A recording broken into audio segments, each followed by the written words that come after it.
Greece is the focal point. They are the center of all of the chaos that is going on right now within the financial system. So today we will discuss how Greece has taken the plunge. You came here for the truth, so let me unveil that for you. We're going to get into Greece today in particular because what they have done has really set the precedent for the future of the rest of the nations of the world. Let's begin with this article here. 1.89 trillion tax revenue for fiscal year 2015 hit record through April, yet the government runs a $282 billion deficit. Of course, here we are talking about the US, and this information is from the Treasury directly. Inflation-adjusted federal tax revenues hit a record that's nearly $2 trillion for the first 7 months of the fiscal year. And the federal government still runs this $282 billion deficit. No matter how much money is coming in, there always has to be a deficit. That's the way that they run these systems. They use debt as a means of control. The more debt, the more control. Why are certain nations like the US, who are bringing in record-breaking amounts of money, still faltering? Why is there a deficit? Well, they're spending too much, obviously, but where is this all coming from? Why is it so terrible for not just the US, but for every nation? If you look at all of the considered strong nations, their debt to GDP ratio is getting very bad at this point. In fact, in many cases has gotten worse since the financial crisis. We'll discuss more on this in a moment. Let's first just get into this. We're talking about Chicago here, really a city with tons of problems that we've discussed in other videos. Moody's downgraded Chicago's credit rating down to junk. What we're talking about with Chicago is a city that is in great turmoil. There is much violence there, but now their outlook is considered to be negative. The city's options for curbing growth on its own unfunded pension liabilities have narrowed considerably. This is the exact same thing. This is just a microcosm of what's happening within the US, where they have individuals who can't be paid out because there just isn't the money there. Take the example of Greece. Greece is having this trouble right now. Do we pay the IMF or do we pay the pensions? This is something that really goes to show you how deep they're willing to go. And of course, the supranational, the international organizations are always going to be paid first. This is the way it works, or else they're going to send in the jackals, or else they're going to send in those to overthrow the government. This is what's happened. If you just research the different nations, different empires that happen, if they don't play ball, they get overthrown. One great book on this is Confessions of an Economic Hitman. Excellent read, very simple as well. Let's look into this here as we get into Greece. Greece was forced to tap into an emergency account to make debt interest payments to the IMF. The government raided its reserves to make a €750 million payment on Monday. This is very interesting because we have seen what has happened with Greece, how they are consistently trying to get to this next level, the next week, pay off this, and then, okay, let's worry about it then. But have there been any reforms at all? Has the IMF been kicked out as they really wanted to do? No, they can't do that because this just doesn't work like that. You can't just boot out the IMF once they're in. This previous government that was in allowed them to be in, and this has been going on and will continue for some time. The IMF has a stronghold over this nation. Greece is believed to have borrowed $650 million from its IMF holding account to meet the debt interest payment. We're looking at not only the amount of debt that they have, but the interest on that debt. Imagine this. You have an institution like the IMF, which creates these special drawing rights, or SDRs, and that, of course, comes from the other countries. But essentially, where is this money coming from? It's being printed out of thin air. If you go back to the beginning, you get money printed out of thin air, and then it is loaned out to these different nations at interest. Where are these nations getting the money? Well, of course, the IMF as an institution, gets their money from, let's just say, from the US, from Canada, from Germany, from all of the different member nations, and in fact then loan it out to countries in need, which may at some point include the country that has given money, and they use this interest rate policy to make sure that they can never be paid back, or at least they, in that process of paying back, they're struggling and they'll have to sell off all of their assets until they're done with them, and then they can basically send them back. This is what's happened with many nations around the world. I want to move on quickly further down into this article where you see this.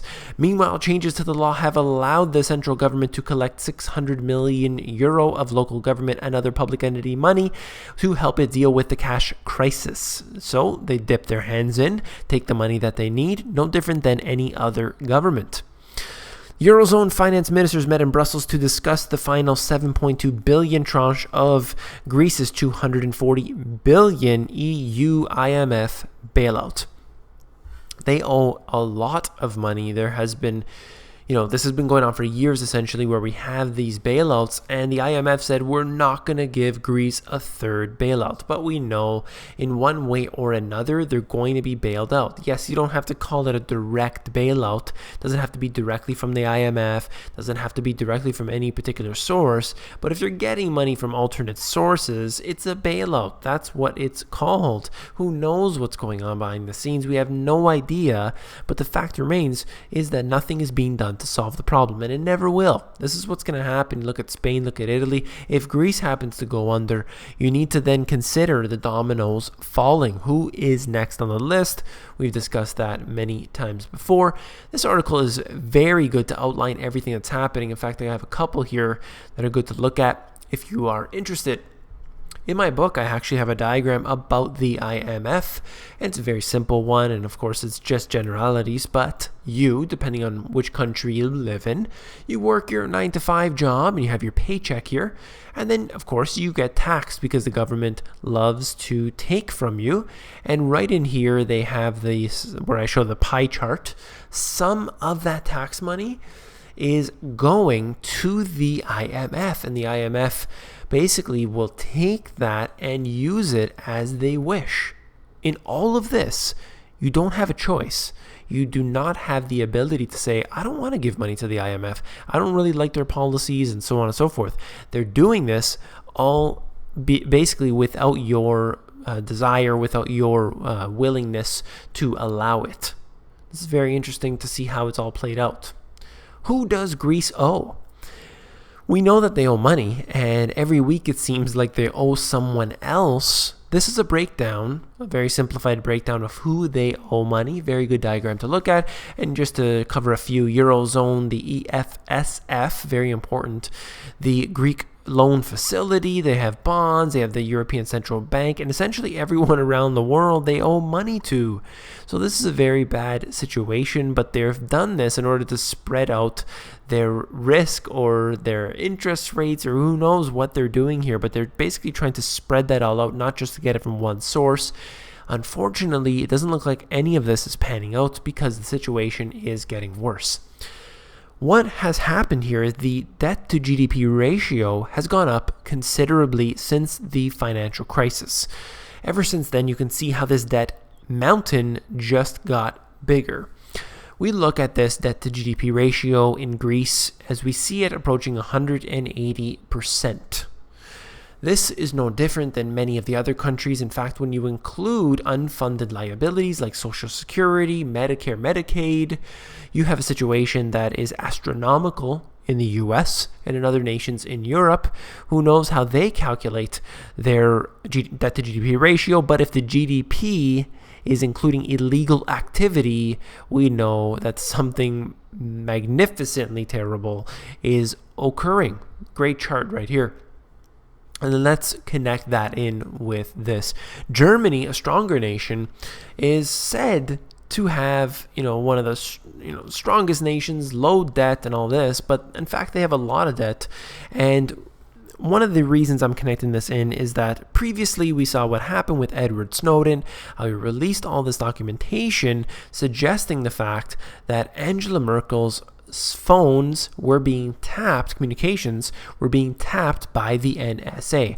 Previous to that, we saw how, she was upset about this, and it was basically cause for concern for her, for Germany.